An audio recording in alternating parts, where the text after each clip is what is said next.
Can I ask you something? Have you been waiting for God to do something for you supernatural, and instead He showed you a door that terrified you? That was me, and the door was surgery I did not want. Welcome to Dream Watch, where God's love meets revelation. I'm Chandra Moyer, minister, life coach, mom, and Mimi. Last time I shared, we were in deep prophetic territory. But today, I'm coming to you from a very personal place, my own healing testimony. And I want to be upfront with you. I'm still in recovery. I'm about 2 months out in the healing journey, still walking this out. But I was sharing with my daughter just the revelations God was giving me. And she said I needed to share this on my channel. And as I thought about it, I said, God, you have shown me something amazing in the middle of this journey. And it's too good not to share. I've had hip pain since 2009. Degenerative arthritis. For years, I managed it through physical therapy, a few injections, adjusting how I moved. But 3 years ago, the doctor told me that injections would no longer work. The hard part for me was that the pain came in spurts, excruciating in certain moments, but then gone. So when I heard others talk about hip replacement, bone on bone, constant agony, I think that's not me. Maybe it's not that bad. What I didn't know then and what my surgeon confirmed later is that bone spurs don't hurt constantly. They hurt most when they're catching or grinding during certain movements. And every time my hip moved, those spurs were grinding against surrounding tissue, restricting range of motion, causing inflammation, and putting abnormal pressure on everything around them. But because there were moments of relief, I kept minimizing it. Pain that comes and goes can really fool you into thinking you're okay when you're not. Then, in December, something new started, a catch, a glitch. My hip would just give mid-step. So I was concerned about holding a grandbaby and possibly falling. That's what finally pushed me into scheduling surgery for February.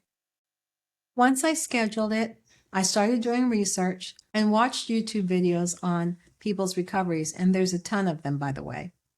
And I learned that they cut the bone and then they jam a metal rod in your thigh. Now, I stayed away from the actual surgeries because I'm an empath and that would just be too much for me. But here's what I want you to know. It doesn't matter how long you've been walking with the Lord. When you step into uncharted territory, you're going to feel fear and uncertainty. And that is not faith failure. That is just being human. And God knew I needed confirmation through people. My realtor friend encouraged me. She's older than me. She's vibrant, flourishing, with 2 hip replacements. She said, "You'll be so glad you did it when you're on the other side." She was one of the ways God showed me the door. A couple of days before the surgery, I finally got alone with the Lord. This was not quiet. This wasn't pretty. Ugly out loud crying, snot running, anguish of soul. I poured out my fears, my uncertainties, my resistance. I asked him if there was any other way. But in the middle of my anguish, I also did something else. I acknowledged his faithfulness. In doing that, I was reminding myself, because he's been faithful through every hard thing I've walked through.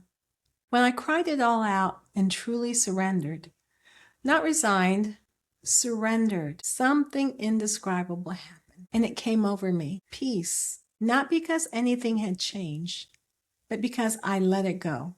Philippians 4 tells us not to be anxious. Instead, bring your request to God. In exchange, he gives you this peace, and it is supernatural. And once again, he was faithful to his word.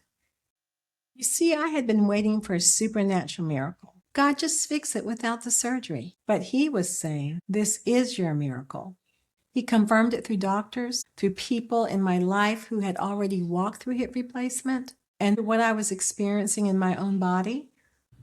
And then, the morning of, on the drive to the hospital, a song rose up in my spirit, one I hadn't sung in years. How great is our God! How great is our God! I worshiped him on that drive, and that worship carried me through those doors. Now, the recovery is rough. I'm not going to sugarcoat it. Painful, hard on both me and my husband, who was my caretaker, and especially at our age. That is no small thing. I'm so grateful that our family covered us in prayer, and at the nudging of our adult children, we brought in in-home care. And that was such a gift. If you're walking through something like this, please receive the help. It's really a gift. Don't be too proud that you can't receive it. 5 weeks post-op, my surgeon showed me the x-rays before and after, and he said your hip was in terrible shape.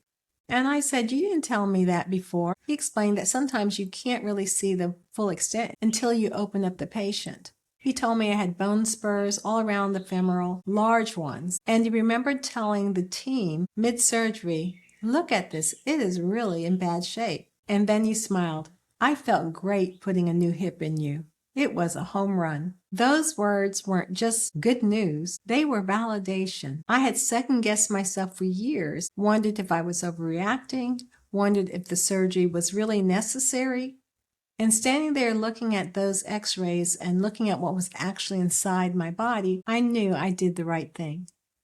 So here's what I want to leave you with. Sometimes we're waiting for a miracle to look a certain way. Supernatural, instantaneous, no pain, no process, no table where we're not in control. But God's miracle sometimes looks like a door that scares us.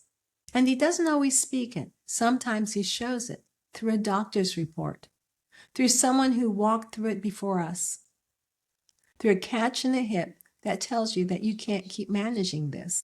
The miracle isn't always the absence of a hard thing. Sometimes the miracle is being carried through it. And the key, surrender, not resignation, but surrender. You lay it down because you trust the one you're laying it down to. And if you're struggling to do that, ask Him to give you the grace to lay it down. If you're standing in front of a terrifying door right now, pour out your heart. Pour out your emotions. Let Him hear your anguish. He's big enough. Acknowledge His faithfulness even in the fear, even in the hurt. And trust if He showed you the door, He will carry you through it. Until next time, stay faithful, stay hopeful, trusting that God will fulfill what He has shown you in His time.